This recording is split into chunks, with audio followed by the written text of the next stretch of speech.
Morning students, welcome to the my YouTube channel empower physics with Himanshu Gautam sir.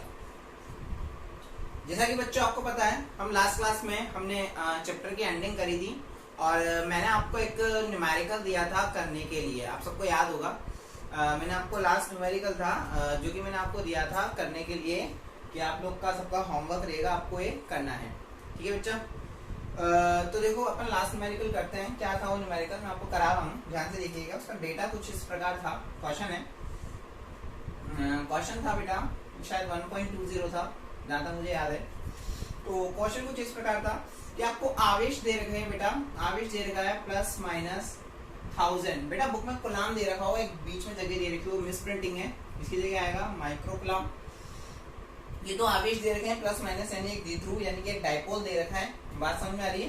एक dipole दिया हुआ है, इनके बीच की डिस्टेंस दे रखी है यानी कि एक प्लस, जैसे बताऊं आपको, ये प्लस क्यू हो गया तो ये आपका यहाँ माइनस क्यू हो गया। ठीक है, कोई दिक्कत नहीं, इधर माइनस भी आ सकता है तो प्लस भी आ सकता है। ये एक डायपोल है। दोनों के बीच की डिस्टेंस जो कि 2a होती है वो कितनी दे रखी है आपको बेटा? 2m दे रखी है। बात समझ में आ रही है? और आपको यहाँ पर जो इलेक्ट्रिक फील्ड दे रखा है यानी कि विद्युत क्षेत्र दे रखा है, उसकी वैल्यू मेरे ख्याल से दे रखी है आपको 15 × 10⁴ न्यूटन पर कूलाम। और थीटा जो एंगल दे रखा है वो आपको दे रखा है बेटा एंगल 30 डिग्री। तो इस प्रकार से कुछ आपको न्यूमेरिकल दिया हुआ है और आपको बोला गया है कि आपको बल आघूर्ण यानी टॉर्क फाइंड आउट करना है। यानी आपको टॉर्क या टाउ या टॉर्क यानी कि बल आघूर्ण निकालने के लिए आपसे बोला गया है। सिंपल सा क्वेश्चन था बेटा, मैंने आपको दिया था करने के लिए। तो कुछ स्टूडेंट्स ने किया है, अच्छा किया है, बहुत अच्छे से किया है, मतलब सोल्यूशन राइट किया है उन्होंने, कोई दिक्कत वाली बात नहीं है। ठीक है बेटा, तो देखो इसको सबसे पहले तो माइक्रो कूलाम में दे रखा है, तो बेटा इसको अपन कर लें, कूलाम में चेंज करें तो क्या होगा? प्लस माइनस 1000 इंटू माइक्रो का मतलब 10⁻⁻6 कूलाम। ठीक है, यहाँ क्या लिख सकते हो? 10⁻⁻6 है, इसको आप 10⁻+3 इंटू 10⁻⁻6 कूलाम लिख सकते हो। प्लस माइनस में तो कितना हो गया ये? +3 - 6 कितना बच गया? 10⁻³ कूलाम। क्यू की वैल्यू कितनी आ गई अपने पास? 10⁻³ कूलाम। और mm मिलीमीटर, मिलीमीटर जानते हो आप, 2 इंटू मिली कितना होता है? 10⁻³ मीटर। चेंज करना पड़ेगा बेटा, एक को कूलाम में और इसको मीटर में, एम कैस में चेंज करना पड़ेगा। टॉ निकालना है, टॉ का फॉर्मूला है अपने पास, टॉ इक्वल टू क्या हो जाएगा? PE sin theta. यही फॉर्मूला था अपना, सब बच्चों को पता है, फॉर्मूला यही था। तो टॉ इक्वल टू पी की वैल्यू कितनी है? नहीं पता, नहीं दिया हुआ। 2aq दिया हुआ, लेकिन 2aq होता है p, हम सब जानते हैं बेटा। इंटू e आ गया और ये आ गया आपके पास साइन थीटा। अब क्या करना है? सिंपल सी वैल्यू पुट कर दो। 2aq की वैल्यू कितनी है अपने पास? देखो ये रही 2 इंटू 10⁻³ इंटू q की वैल्यू कितनी है? 10⁻³ इंटू e की वैल्यू कितनी है? ये दे रखी 15 इंटू 10⁻⁴ इंटू साइन कितना दे रखा है? साइन 30 डिग्री दे रखा है। बच्चा जानता है साइन 30 की वैल्यू कितनी होती है बेटा? 1/2। ठीक है, वैल्यू पुट करेंगे, इसको सॉल्व कर लो। देखिए 10⁻³ 10⁻³ कितना हो गया? 10⁻6 हो गया। 10⁻6 10⁻⁴ कितना हो जाएगा? 2 इंटू 15 इंटू 10⁻6 लिख देता हूँ मैं आपको, 10⁻6 इंटू 10⁻⁴ इंटू साइन 30 की वैल्यू 1/2। ठीक है बेटा, यहाँ तक के सबको बात समझ में आ गई? सिंपल है। इस 2 से ये 2 कैंसिल हो गया, तो इक्वल टू कितना आ जाएगा? 10⁻15 इंटू 10⁻6 प्लस 4, तो माइनस के 2 बच गए। तो टॉ इक्वल टू कितना आ गया बेटा आपके पास? 15 इंटू 10⁻², लिख दूंगे 15 इंटू 10⁻² न्यूटन इंटू मीटर। ये क्या आ गया? आपका आंसर निकल करके आ गया। ठीक है, मात्रक हमेशा लिखा करें बेटा। आपको इसका मात्रक मेरे ख्याल से न्यूटन इंटू मीटर ही है। अपन ने टो का मात्रक निकाला था लास्ट क्लास में, आपको याद होगा। टो इक्वल टू अपन ने क्या निकाला था? PE sin थीटा था आपका। टो का मात्रक क्या हो जाएगा? बल आघूर्ण बेटा, सिंपल सी चीज निकाल सकते हो, बल इंटू वैसे निकाल सकते हो ना, ये नहीं छोड़ो। टो का मात्रक कैसे निकाला था अपन ने? फोर्स इंटू लंबवत दूरी, याद करो। तो डिस्टेंस, फोर्स का मात्रक तो क्या होता है आपका? न्यूटन, और दूरी यानी डिस्टेंस का मात्रक क्या होता है? मीटर। तो क्या हो जाएगा? Newton into metre. तो टॉर्क का यूनिट हो जाएगी। तो इस तरह से आप इस क्वेश्चन को सॉल्व कर सकते थे। बहुत इजी और बहुत सिंपल क्वेश्चन था बेटा। मुझे लगता है आप सबने सॉल्व कर लिया होगा इसको, ऐसी कोई दिक्कत की बात नहीं थी इस क्वेश्चन में। ठीक है बेटा, सब लोग देख लीजिए बोर्ड पे अच्छे से, और जिससे सॉल्व नहीं हुआ था वो चेक कीजिए कि वो गलती काम कर रहा था। ठीक है बेटा, ओके तो हम इसको रफ करते हैं यहाँ।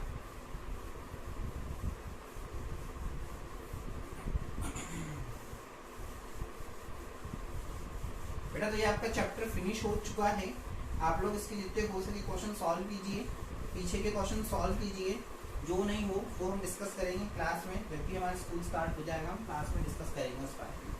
ठीक है बेटा, अब बच्चों हम स्टार्ट कर रहे हैं हमारा नेक्स्ट चैप्टर, चैप्टर नंबर 2, जो कि इसी से रिलेटेड है, चैप्टर नंबर 2।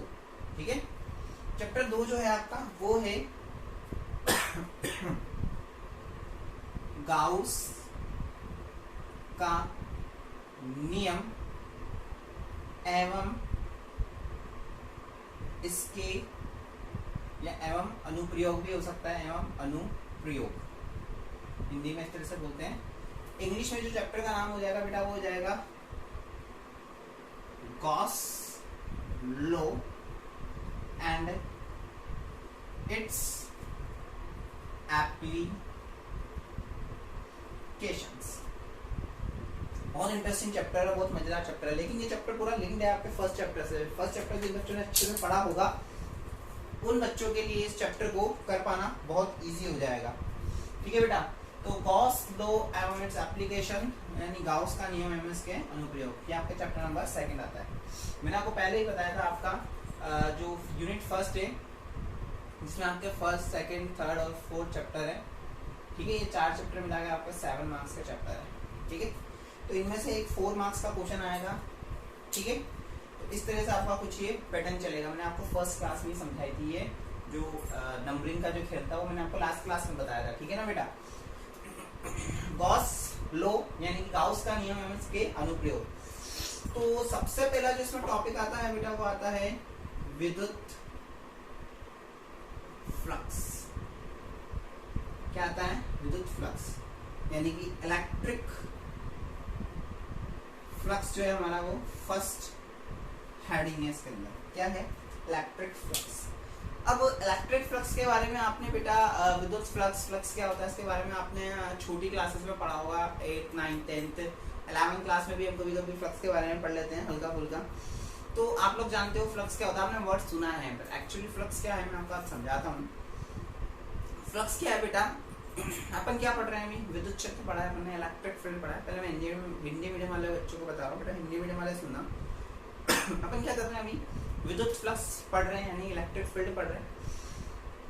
तो विद्युत फ्लक्स जो है वो सिंपल सी डेफिनेशन क्या है कि मैं आपको बोलूं कि किसी विद्युत क्षेत्र में, कोई विद्युत क्षेत्र है, विद्युत क्षेत्र बनाया आपने, विद्युत क्षेत्र जैसे कि सर विद्युत क्षेत्र से क्या मतलब समझेंगे, ये विद्युत क्षेत्र बना दिया हमने, देखो ये विद्युत क्षेत्र बनाया, यानी ये हमने इलेक्ट्रिक फील्ड बना दिया बेटा। सब बच्चे ध्यान से देखिएगा बोर्ड पे, ये हमने बना दिया इलेक्ट्रिक फील्ड, ई दे दिया नाम। ठीक है, यानी कि ये कुछ इलेक्ट्रिक फील्ड है। ठीक है, किसी विद्युत क्षेत्र में किसी बंद पृष्ठ, बंद पृष्ठ का मतलब समझ रहे हो, ये कोई पृष्ठ है जो क्या है पूरी तरह से बंद है, खुली नहीं है, बीच में तो खोखली नहीं है, बंद है। तो क्या बोला गया है, किसी बंद पृष्ठ को विद्युत क्षेत्र में किसी बंद पृष्ठ को रखने पर, विद्युत क्षेत्र में किसी बंद पृष्ठ को रखने पर इस बंद पृष्ठ से इस, ध्यान से सुनना, दोबारा बोल रहा हूं मैं, विद्युत क्षेत्र में किसी बंद पृष्ठ को रखने पर इसके तल के लंबवत गुजरने वाली क्षेत्र रेखाओं की संख्या विद्युत फ्लक्स कहलाती है। एग्जैक्टली, दोबारा सुनिएगा कि मैं ये मान के चलता हूँ कि इधर हमारा विद्युत फ्लक्स है। ध्यान से सुनना बेटा, बहुत सिंपल सी डेफिनेशन है, रटने से ज्यादा समझने पे ध्यान देंगे हम। ये इधर विद्युत फ्लक्स जो इधर जा रहा है, इधर से, यानी कि मेरे राइट से लेफ्ट जा रहा है, इधर से इधर विद्युत फ्लक्स जा रहा है, ये पूरी विद्युत फ्लक्स लाइन है यहाँ पे। ठीक है ना, ये विद्युत फ्लक्स है, विद्युत क्षेत्र है, ये पूरा क्या है आपका विद्युत क्षेत्र, ये विद्युत क्षेत्र लाइनें जा रही है आपकी। ठीक है ना, ये विद्युत क्षेत्र लाइन है। तो विद्युत क्षेत्र के अंदर क्या किया, मेरा एक बंद पृष्ठ, मैंने क्या किया, इस यहाँ विद्युत क्षेत्र लाइन है, विद्युत क्षेत्र है, विद्युत क्षेत्र में क्या किया, मैंने किसी बंद पृष्ठ को रख दिया। तो इस बंद पृष्ठ के ये तल है, इसका बेटा तल है, इस तल के लंबवत गुजरने वाली क्षैत्र रेखाओं की संख्या, लंबवत क्या ये, लंबवत ये यानी कि इसके तल के लंबवत गुजरने वाली क्षैत्र रेखाओं की संख्या क्या कहलाती है, हमारा विद्युत फ्लक्स कहलाती है। बात समझ में आ गई। सिंपल सी डेफिनेशन है, विद्युत क्षेत्र में, या बोल सकते हैं विद्युत क्षेत्र में किसी बंद पृष्ठ को रखने पर उसके तल के लंबवत गुजरने वाली क्षेत्र रेखाओं की संख्या विद्युत फ्लक्स कहलाती है तथा इसे फाई से प्रदर्शित करते हैं, तथा इसे फाई से प्रदर्शित करते हैं। इंग्लिश मीडियम क्या है बेटा, देख सुनना बात। Electric field is very simple definition, simple way of learning. In this way we can say, let us consider, हम मानते हैं कि यहाँ से यहाँ तक आपका इलेक्ट्रिक फील्ड है। क्या है, इलेक्ट्रिक फील्ड। अब इलेक्ट्रिक फील्ड के अंदर आपने क्या किया, ये आपकी कोई क्लोज सरफेस है, क्लोज सरफेस यानी कि होलो नहीं है बीच में से, क्लोज है, पूरी पैक है। तो ये क्या किया, आपकी एक क्लोज सरफेस है। कैसी सरफेस है, क्लोज सरफेस। इस क्लोज सरफेस को, यानी कि आपने ये क्लोज सरफेस है, इसको क्या किया आपने, इधर से इधर क्या जा रही है आपकी इलेक्ट्रिक फील्ड है का, electric field this way to this way है। इस इलेक्ट्रिक फील्ड में आपने क्या किया, इस क्लोज सरफेस को रख दिया। अब इस क्लोज सरफेस को रखने पर इस सरफेस के परपेंडिकुलर जितनी भी लाइंस जाएगी, इस क्लोज सरफेस के परपेंडिकुलर जितनी भी लाइंस जाएगी, वो सारी की सारी क्या कहलाएगा, आपका इलेक्ट्रिक फील्ड कहलाएगा। इज इट क्लियर कि किसी भी इलेक्ट्रिक फील्ड में आपने क्या किया, क्लोज सरफेस को रखा है। इस क्लोज सरफेस के रखने पर इसके जो सरफेस होगी, इसके परपेंडिकुलर जितनी भी फील्ड लाइंस गुजरेगी या निकलेगी, इसको पार करके चली जाएगी, वो क्या कहलाएगी आपकी, क्या कहलाएगा आपका, वो इलेक्ट्रिक फ्लक्स कहलाएगा। फॉर एग्जाम्पल देखना, ये आपकी क्या है, आपका इलेक्ट्रिक फील्ड है यानी विद्युत क्षेत्र है। इस पर इस बंद पृष्ठ को रख रहा हूँ मैं। अब इसको ऐसे तो कैसे रखूँ, ऐसे नहीं रख सकता, तो मैंने इसको बना दिया कैसे, देखना सब अच्छे ध्यान से। मैं इसको बना रहा हूँ बेटा कुछ इस प्रकार से, देखिएगा सब। ये मैंने इसको इस प्रकार से बना दिया, ये रख दिया हमने, ठीक है। ये कोई बंद पृष्ठ हो गया। इस बंद पृष्ठ के, अब इलेक्ट्रिक फील्ड ये रहा, ये बंद पृष्ठ, इसके तल के लंबवत गुजरने वाली, ये लंबवत यानी कि इसके परपेंडिकुलर गुजरने वाली क्षैत्र रेखाओं की संख्या क्या कहलाएगी, आपका विद्युत फ्लक्स, या फिर जो है नंबर ऑफ लाइंस जो है जो इसके परपेंडिकुलर निकलेगी, क्या कहलाएगी, हमारी इलेक्ट्रिक फ्लक्स कहलाएगी। अब इसको मैं कैसे बनाऊं, ऐसे तो नहीं बना सकता। अब बनाने के लिए क्या करना पड़ेगा मेरे को, ऐसा बना दूं या ऐसा बना दूं मैं इसको। तो मैंने क्या किया, इसको कैसे बना दिया, देखो। अब लंबवत है, यहाँ से बनाना है तो इसको ऐसे लेटा दूं। मैंने क्या किया, इसको कुछ इस तरह से बना दिया।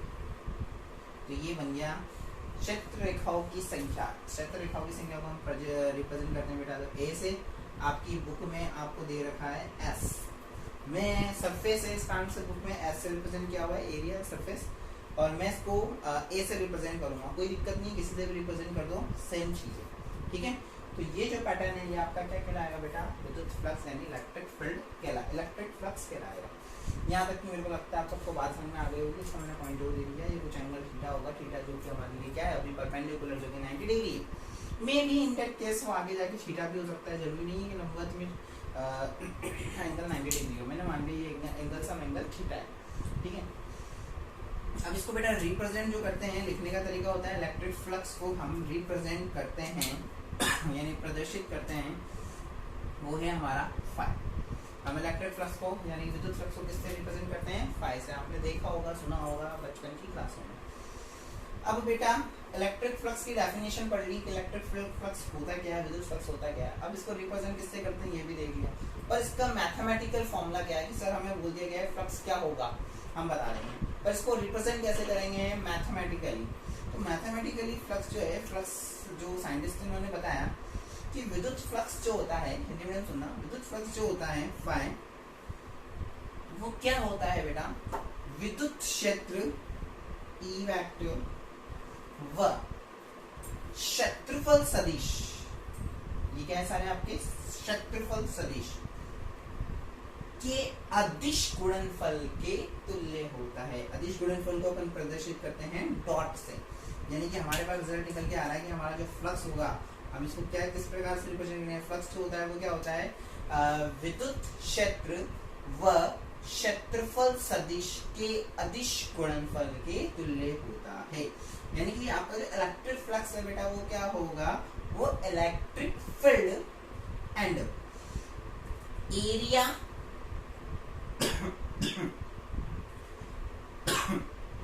Vector, electric field and area vector, area vector के स्केलर क्वांटिटी के इक्वल होता है। याद करो दो क्वांटिटी पढ़ाई थी मैंने आपको, एक तो वेक्टर क्वांटिटी, एक स्केलर क्वांटिटी। वेक्टर क्वांटिटी को अपन शो करते थे क्रॉस से, dot product and cross product पढ़ाया था मैंने, याद है।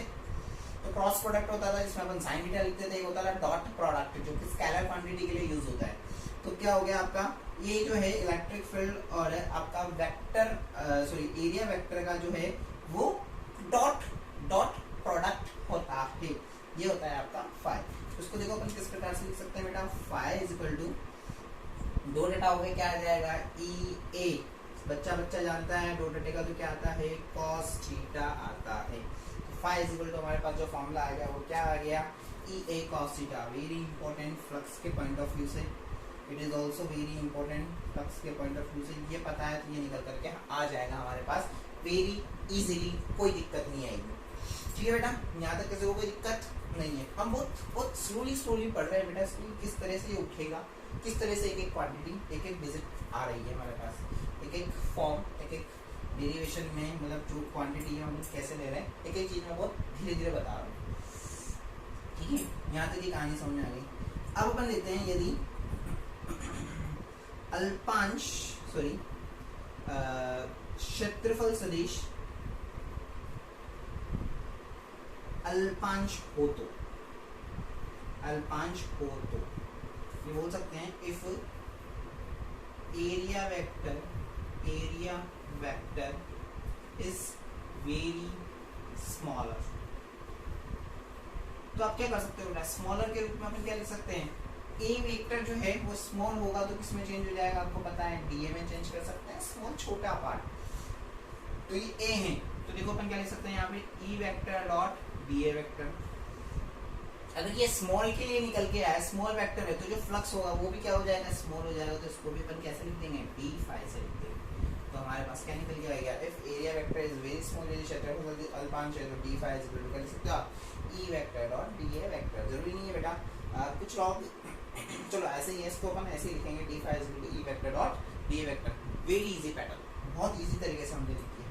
ठीक है, अब आपको पता है फिजिक्स से कहती है, हमने 11th क्लास में पढ़ा है कि ये जो अपन ने निकाला ना डीए वेक्टर क्या हो जाएगा, मैं आपको समझाता हूँ बहुत अच्छे से।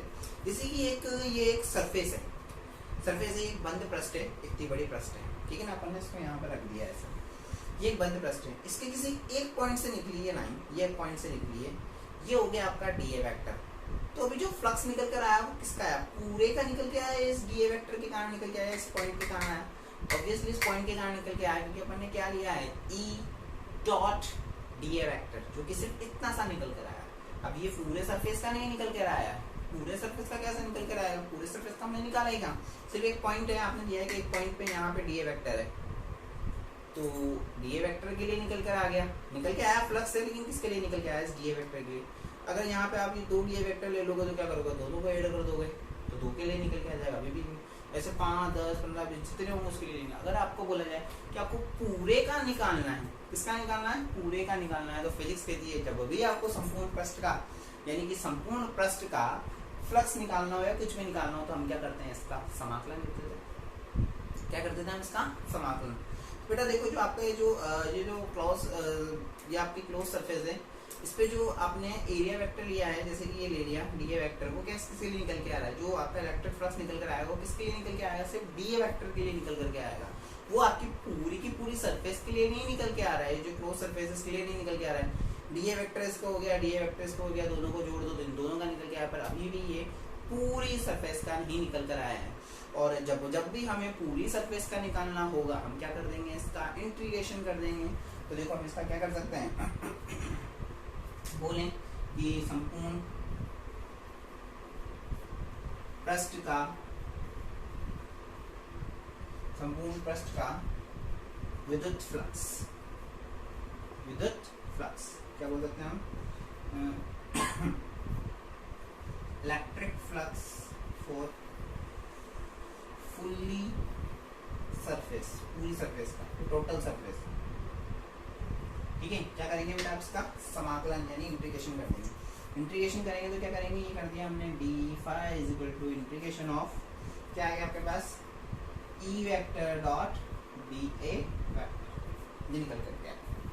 बात समझ में आ रही है। अब डी फाई का इंटीग्रेशन क्या हो जाएगा, समाकलन आपको सबको पता है कितना हो जाएगा फाई, और इसका कितना हो जाएगा ई vector dot d A vector.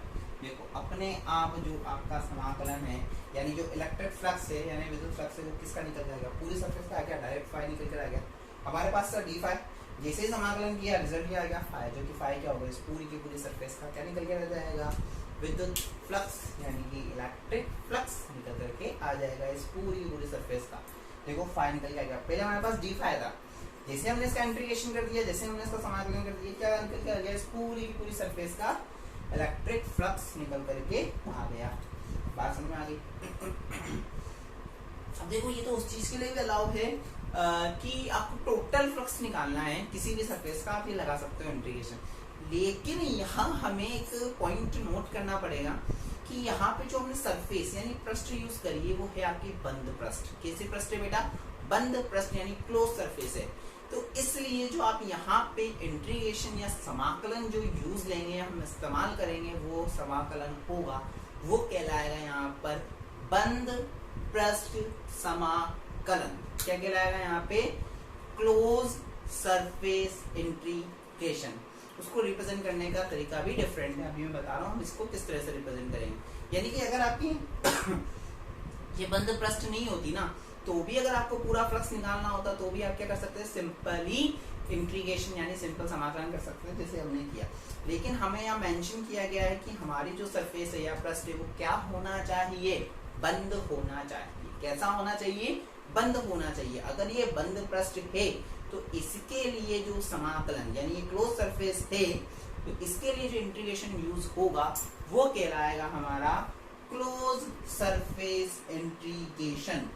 तो उस इंटीग्रेशन को देखो अपन किस तरह से रिप्रेजेंट करेंगे, इसको बोलेंगे अगर यदि पृष्ठ बंद हो तो if the surface is closed then जो इंटीग्रेशन यूज होगा बेटा वो कैसा यूज हो जाएगा, फाई इज इक्वल टू, इसमें कोई चेंजेस होना नहीं है, एज इट इज रहेगा।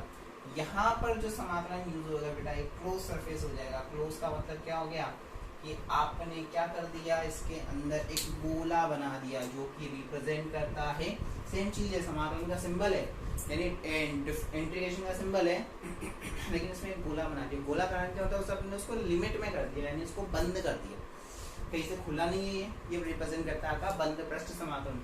तो आपका जो ये जो होगा इसके लिए समाकलन आप यूज करोगे वो कैसा यूज करोगे, बंद पृष्ठ समाकलन हम यूज करेंगे यानी क्लोज सरफेस इंटीग्रल हम यूज करेंगे, जिसको रिप्रेजेंट करने का जो हमारा तरीका होगा वो कुछ इस प्रकार से होगा।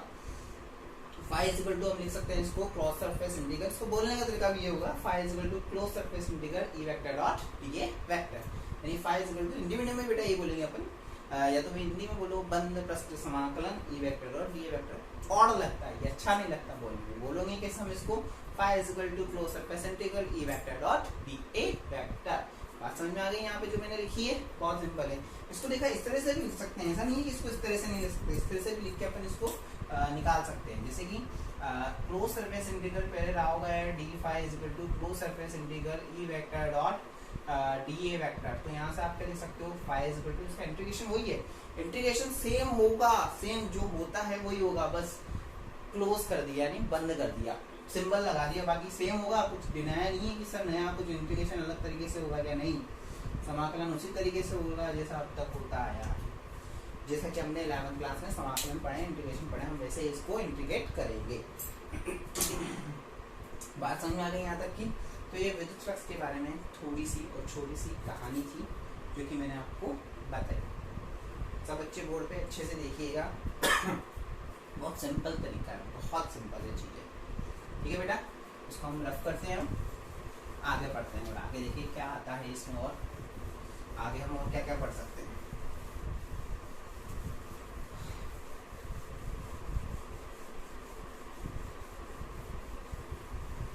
याद रखना फाई की वैल्यू क्या है। अभी इस पे हम बहुत सारी चीजें पढ़ेंगे आज ही कि फाई क्या होता है। फाई इज इक्वल टू क्या पढ़ा अपन ने, E vector dot d A vector. Phi is equal to E d या ई ए कॉस थीटा। ठीक है, ये हमने इसके बारे में थोड़ी सी और बहुत इंपॉर्टेंट स्टोरी सुनी। ठीक है बेटा,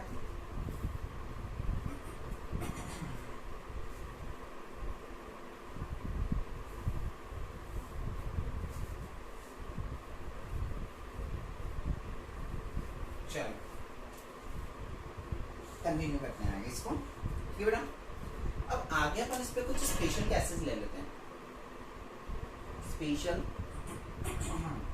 केसेस, स्पेशल केसेस में पहला केस ले रहा हूं मैं, इफ यानी कि यदि theta is equal to 0 degree हो तो।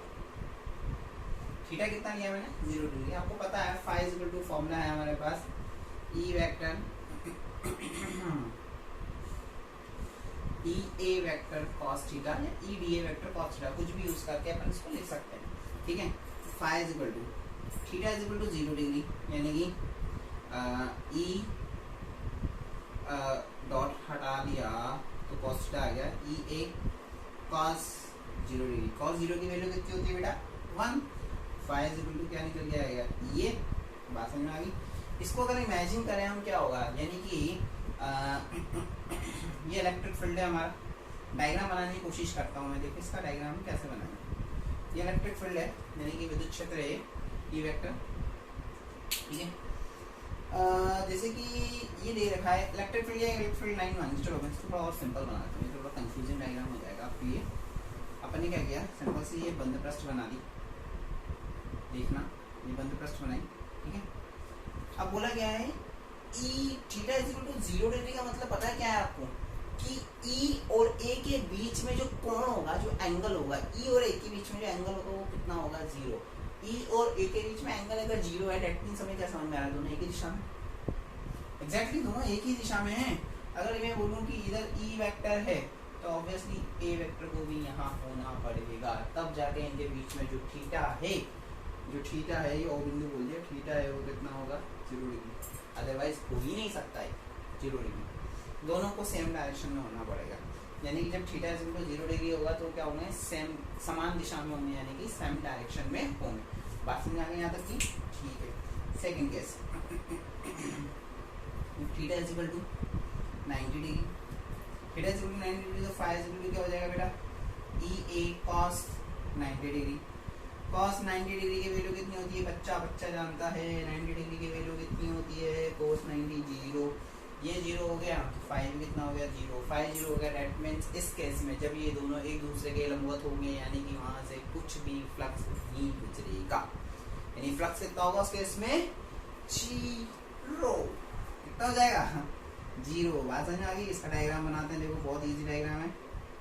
ये हो गया, यहाँ पे ये है आपका, माना कि ई वेक्टर इस दिशा में, तो ए वेक्टर को कहाँ होना पड़ेगा, इस दिशा में। दोनों का एंगल कितना हो जाएगा, 90 डिग्री। अगर एंगल 90 डिग्री है, डेट मींस हम कह सकते हैं कि यहाँ पे जो इलेक्ट्रिक फ्लक्स है वो कितना होगा, 0। यानी इलेक्ट्रिक फील्ड लाइन कितनी हो जाएगी, 0 की। फ्लक्स की विद्युत फ्लक्स की जो संख्या है वो कितनी हो जाएगी, 0। यानी कि ये फिक्स हो गया कि ये 90 डिग्री नहीं होना चाहिए। 90 डिग्री होगा तो फ्लक्स कितना हो जाएगा, 0। कोई मतलब नहीं है फ्लक्स। ठीक है, third case, if theta is equal to 180 degree. 180 degree यानी कि 180 डिग्री। 180 डिग्री होगा तो बेटा फाई इज इक्वल टू क्या लिखोगे आप, ई ए कॉस 180 डिग्री। ठीक है, तो phi is equal to E A cos 180 की वैल्यू अगर आपको पता हो तो होती है, बोलो मेरे साथ, माइनस के 1। तो क्या हो जाएगा, ई ए हो गया माइनस का 1। फाई इज इक्वल टू कितना हो जाएगा, माइनस का ई ए। यहाँ नीचे बेटा वैल्यू मेरे को पता है, बहुत से बच्चों को नहीं पता होगी cos 180 की वैल्यू, तो आपको याद होना चाहिए cos 180 की वैल्यू। अब देखो इसका डायग्राम बनाते हैं। डायग्राम मतलब 180 कितना होगा, जैसे कि ई वेक्टर इधर है, ए वेक्टर को इस डायरेक्शन में होना पड़ेगा, तभी तो दोनों के बीच का एंगल कितना होएगा, 180 डिग्री। 180 डिग्री का मतलब क्या समझ में आ रहा है हमारे, कि ई वेक्टर और ए वेक्टर जो है वो दोनों क्या होंगे, एक दूसरे के विपरीत दिशा में। यानी कि E vector and A vector are opposite to each other, यानी कि अपोजिट डायरेक्शन में होंगे एक दूसरे से। E vector A vector, angle हो गया आपका 180 डिग्री, और रिजल्ट आ गया phi is equal to minus का ई ए, यानी रिजल्ट भी बता रहा है कि ये तो आएगा, लेकिन ये किसमें आएगा इस बार, माइनस के अंदर आएगा, जो कि माइनस जो है या क्या शो कर रहा है आपका कि दिशा जो है वो क्या है, फाई की विपरीत है, यानी कि दिशा जो है हमारी डायरेक्शन जो है वो क्या है, अपोजिट है। बात समझ में आ गई यहाँ तक कि किसी को कोई दिक्कत, छोटी मोटी बड़ी दिक्कत हो नहीं, अभी तो चैप्टर स्टार्ट हुआ है, क्या दिक्कत है, बहुत लल्लू लल्लू सी चीज़ें चल रही है, बहुत छोटी छोटी सी चीज़ें, मज़ा आ रहा है इनको तो पढ़ने में। ठीक है बेटा, तो ये अपन ने थोड़ी सी 3 चीज़ें और सीखी इसके बारे में। ठीक है, मैं इसको रफ कर रहा हूँ, इसमें इतना कुछ सोचने वाली बात नहीं है, बहुत ईजी सी चीज़ है। तो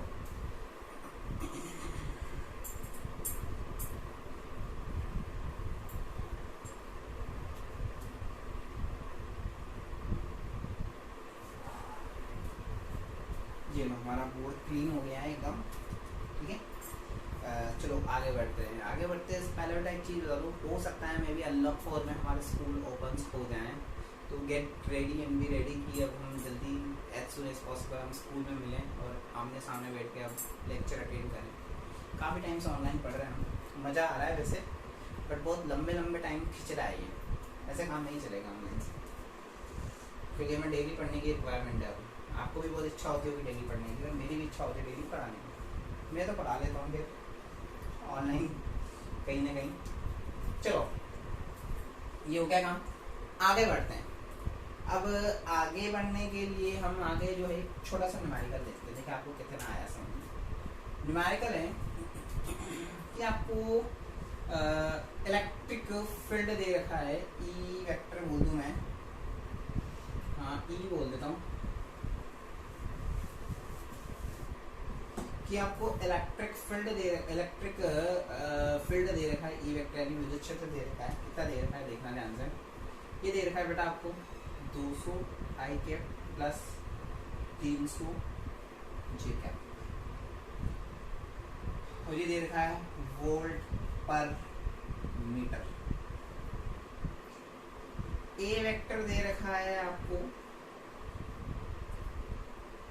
500 जेके मीटर स्क्वायर, आपको फाई निकालने के लिए बोला गया। आपके बुक का एग्जाम्पल नंबर शायद 2.1 ही होगा।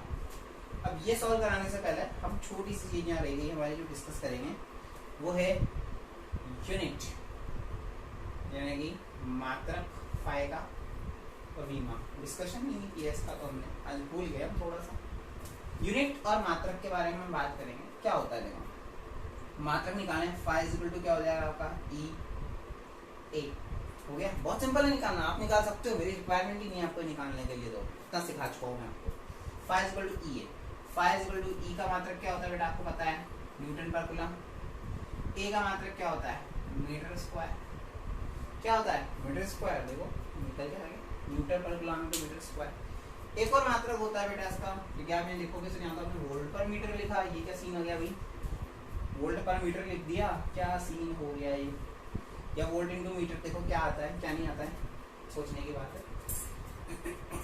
आपको पता है एक मात्रक और होता है ई का, v is equal to E d से मैंने निकाला था, e is equal to v upon d, याद आ रहा है कुछ, याद आ रहा है कुछ, तो एक मात्रक और होता है इसका, फाई अपन निकाल रहे हैं वोल्ट पर मीटर इंटू एरिया का मात्रक मीटर स्क्वायर, 1 मीटर से 1 मीटर कैंसिल, तो फाई इज इक्वल टू क्या आ गया वोल्ट इंटू मीटर, यानी कि यहाँ पे भी हमने इसको गलत लिख दिया, यहाँ पे भी हमारे पास क्या आ जाएगा वोल्ट इंटू मीटर, क्या आ जाएगा वोल्ट, अरे नहीं ये तो सही है, ई की वैल्यू ना, ये तो वोल्ट पर मीटर ही है, वोल्ट पर मीटर, ठीक है। तो क्या आ गया एक मात्रक उसका वोल्ट इंटू मीटर। बेटा इंपॉर्टेंट मात्रक और यूनिट्स वेरी इंपॉर्टेंट, क्योंकि एक मार्क्स से क्वेश्चन यहीं से उठते हैं, छोटे छोटे से याद रखना बहुत जरूरी है, बहुत ही ज़्यादा जरूरी है, इनको तो हम नहीं छोड़ सकते, 1 मार्क्स के क्वेश्चन बन जाते हैं यहाँ से। आ रही बात समझ में। इसके बाद अपन क्या निकाले, मात्रक निकल गए हमारे, अब निकालेंगे अपन को वीमा, यानी कि हम क्या बोल सकते हैं डायमेंशन। एग्जैक्टली आप बहुत ही ज़्यादा क्यूरियस हो उसको निकालने के लिए, मेरी ज़रूरत है, निकालो सब, पोस्ट कर देना वीडियो में ही, और सब बच्चे डायमेंशन निकालेंगे, इसकी वीमा निकालेंगे खुद से, और फिर चेक करेंगे कि सर ने जो निकाली हमने निकाली क्या सही है।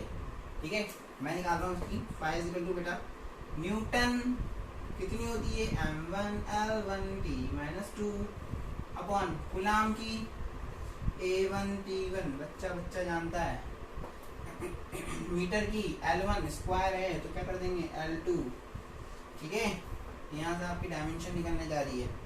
डायमेंशन निकालोगे क्या हो जाएगा बेटा, ध्यान से देखना, m तो है नहीं तो m1, L2 है और एक ये रहा तो L3 हो गया, t माइनस 2 ये ऊपर जाएगा तो माइनस 3, t माइनस 3 हो गया, a ऊपर जाएगा तो माइनस 1। एग्जैक्टली देखो इसकी डायमेंशन निकल कर क्या आ गई। कितना आसान है, मतलब इतना आसान है, विमाएं मात्रा को यूनिट और डायमेंशन निकालना, इसकी कोई लिमिट नहीं, इतना इजी, कितना इजी है। आगे बात समझ, सबने निकाल ली होगी, चेक कर लो सबकी सही है या गलत। गलत है तो कहाँ गलत हुई चेक करो, क्यों हुई गलत, और अपने खुद से एक चाटा लगाओ क्यों गलत किया। बहुत इजी टॉपिक है, तो इजी चीज़ है, हमने खूब प्रैक्टिस करी। अब इस क्वेश्चन पे आ जाते हैं। क्वेश्चन दिया हुआ है अपन को कि अपन को एक क्वेश्चन में ई की वैल्यू दे रखी है 200 IK प्लस 300 JK वोल्ट पर मीटर, ए वेक्टर की वैल्यू दे रखी है 500 JK मीटर स्क्वायर, और आपसे बोला गया आपको फाई निकालना है। चलो चलो फटाफट से वीडियो को पोस्ट करेंगे हम यहाँ पर, और आप सब बच्चों फाई की वैल्यू निकालेंगे। वीडियो कंटिन्यूसली नहीं देखेंगे, हम यहाँ पे पोस्ट करेंगे, मैं बोल रहा हूँ पोस्ट करें, पोस्ट करके खुद से एक बार ट्राई करें कि फाई निकल कर आएगा या नहीं। और मैं तो हूँ जो निकालूंगा इसे ही, तो देखो यहाँ से हम फाई निकालेंगे। फाई का फॉर्मूला होता है, अब यहाँ पे देखो कोस थीटा वाला फॉर्मूला तो हम लगा ही नहीं सकते क्योंकि थीटा है ही नहीं, और आई कैप जे कैप में दिया हुआ है, तो हमारे पास फॉर्मूला क्या बचता है, ई वेक्टर और ए वेक्टर, याद करो इस तरह का एक फॉर्मूला है। तो phi equal to value put करेंगे कि कितनी है 200 I cap plus 300 J cap dot बड़ा वाला, देखो ध्यान से डॉट नहीं भूलना है मेरे को, और 500 जे कैप। ठीक है, इसको मल्टीप्लाई करना है। यहाँ पे 5 इक्वल टू देखो क्या हो जाएगा। अब बेटा डॉट है, डॉट आपको पता है आई डॉट आई, बचपन में पढ़ा होगा, I cap dot I cap 1, J cap dot J cap 1, J cap dot K cap 1, इनके अलावा जो भी होगा सब कितना हो जाएगा 0। पता है सबको क्या हो जाएगा 0। तो अब यहाँ तो आई कैप है, यहाँ आई कैप है ही नहीं, आई कैप डॉट 0 आई कैप बोल सकते हैं ना, कितना हो गया 0, यानी कि एक टर्म तो क्या आ गई हमारी 0 प्लस 300 जे कैप डॉट 500 जे कैप, जे डॉट जे कितना हो जाएगा 1, यानी कि आप लिख सकते हो सिंपली में 300 गुणा 500 लिख सकते हैं। ये क्वेश्चन आपकी बुक में नहीं दिया हुआ है, बुक में कुछ वैल्यू चेंज है, वो वैल्यू मैं अभी डाल दूंगा यहाँ पे। तो 300 इंटू 500 लिख दिया, तो 5 इक्वल टू हमारे पास क्या निकल के आ गया, क्या जाएगा 5 दिया 15 इंटू 10 दिया 4, लिख सकते हैं 2 इंटू 2 4, 10 पावर 4 हो गया, और 5 दिया 15, और 5 की देखो इस तरह के वोल्ट पर मीटर में, तो मात्रा कितना आएगा वोल्ट इंटू मीटर, मात्रा क्या आएगा वोल्ट इंटू मीटर, क्या निकल के आएगा ये सिंपल सा आंसर। बात समझ में आ रही बेटा। तो ये हमने क्वेश्चन निकाला। अब जो आपके बुक में जो वैल्यू दे रखी है ना, वो ई की वैल्यू तो सेम है, ई वाली वैल्यू तो आपकी सेम दे रखी है, लेकिन जो ए की वैल्यू है वो थोड़ी सी मैंने इसमें चेंज कर दी थी। अब मैं बुक वाली वैल्यू दे देता हूँ आपके लिए, ताकि आपको भी कुछ अपना अपना सा फील हो। बुक में शायद जो वैल्यू दे रखी होगी, ई वेक्टर तो दे रखा है आपका वही 200 I cap plus 300 J cap, volt पर metre same as it is, और ए कैप जो दे रखा है आपको दे रखा है 5 इंटू 10⁻³ ए स्क्वायर। ठीक है, और आपको वही बोला गया है कि आपको 5 फाइंड आउट करना है। तो फॉर्मूला लगाओगे 5 equal to E vector dot A vector, 5 equal to E vector की वैल्यू पुट कर दोगे 200 I cap plus 300 J cap dot 5 into 10⁻³ ये तो हो जाएगा सिंपल सा 0 प्लस 300 इंटू 5 इंटू 10⁻³ और मात्रक क्या हो जाएगा बेटा इसका volt into metre. 5 equal to कितना हो जाएगा 5 दिया 1500, ये कितना हो गया 1500 इंटू 10⁻³ 2 से प्लस 2 है तो 2 0 कट जाएगी, तो कितना आ गया यहाँ पे -2 कट गया तो कितना हो जाएगा -1। 5 इक्वल कितना हो जाएगा 15 इंटू 10⁻⁻⁴, 5 वोल्ट निकल सकता है 1.5 वोल्ट इंटू मीटर। ये आपकी बुक का क्वेश्चन रहा 2.1। सॉल्व हो गया इजी, इतना इजी सॉल्व हुआ है। इजी से मतलब नहीं है, आपको समझ में आना चाहिए, समझ आ रहा है ना ये क्या कर रहे हैं हम, क्यों कर रहे हैं, कैसे कर रहे हैं। ये एक नया पैटर्न है, मैंने 2 क्वेश्चन बना दिया आपके, एक क्वेश्चन ये बना दिया, एक क्वेश्चन ये बना दिया, 2 क्वेश्चन हो गए, ठीक है। तो इस तरह से हमारा ये आज का टॉपिक चला है। आगे भी हम पढ़ते हैं, पर आज की क्लास हम यहीं खत्म करेंगे बेटा। आगे वाला टॉपिक में इसलिए नहीं पढ़ा रहा क्योंकि आगे वाले टॉपिक में अपन को फिर पढ़ लिया, टॉपिक थोड़ा लंबा है, वो 10-15 मिनट का जाएगा। उसके बाद अपन को फिर नेक्स्ट और इसके साथ कुछ अटैच होगा, पढ़ना पड़ेगा, तो क्लास थोड़ी और लंबी हो जाएगी। तो आज की क्लास हम इतना ही पढ़ेंगे बेटा। आप लोग इन सब चीज़ों की जो लास्ट चैप्टर में हमने पढ़ाया है, जो हमने पढ़ा है, उनको आप रिवाइज करते लीजिए। न्यूमेरिकल डेरिवेशन की बहुत अच्छे से प्रैक्टिस होनी चाहिए। और आपका वर्क जो है, बहुत सारे बच्चे वर्क नहीं कर रहे हैं, वर्क आपका कंप्लीट होना चाहिए। कभी भी ऑर्डर आ सकते हैं कि आपके स्कूल खोले जा रहे हैं, देन आपको स्कूल वर्क चेक किया जाएगा। और ये जो भी मैंने आज पढ़ाया है, इनको आप देखिए, दोबारा वीडियोस देखिए, इनको रिटर्न कीजिए, इनको लर्न कीजिए, इनको अच्छे से क्या सॉल्व कीजिए, क्वेश्चंस को अच्छे से प्रैक्टिस कीजिए, ठीक है बेटा। तो आज की क्लास में हम इतना ही पढ़ेंगे। Thank you so much. घर पे रहो, सुरक्षित रहो, stay home, safe home. Thank you so much और पढ़ते रहो।